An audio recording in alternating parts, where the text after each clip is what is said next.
On the 4th of July 1806 we set sail from the sweet cove of Cork. We were sailing away with a cargo of bricks for the Grand City Hall in New York.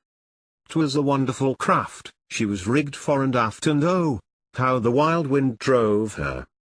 She stood several blasts, she had 27 masts, and they called her the Irish Rover. We had 1,000,000 bags of the best Sligo rags, we had 2,000,000 barrels of stone. We had 3,000,000 sides of old blind horses' hides, we had 4,000,000 barrels of bones. We had 5,000,000 hogs, and 6,000,000 dogs, 7,000,000 barrels of porter. We had 8,000,000 bales of old nanny-goats' tails in the hold of the Irish Rover. There was all Mickey Coote, who played hard on his flute when the ladies lined up for a set. He was tootlin with skill for each sparkling quadrille, though the dancers were fluther'd and bet. With his smart witty talk, he was cock of the walk, and he rolled the dames under and over. They all knew at a glance when he took up his stance that he sailed in the Irish Rover. There was Barney McGee from the banks of the Lee, there was Hogan from County Tyrone.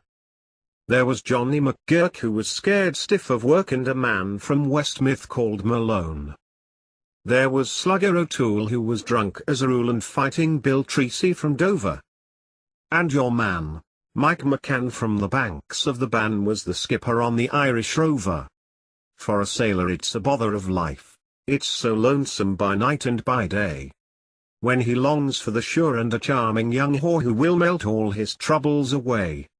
All the noise and the rout, swill and pointin' and stout, for him soon is done and over.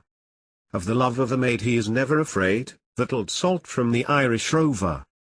We had sailed 7 years when the measles broke out and the ship lost its way in the fog. And that whale of a crew was reduced down to 2, just myself and the captain's old dog. Then the ship struck a rock, oh Lord! What a shock, the bulkhead was turned right over. Turned 9 times around, and the poor old dog was drowned. I'm the last of the Irish Rover.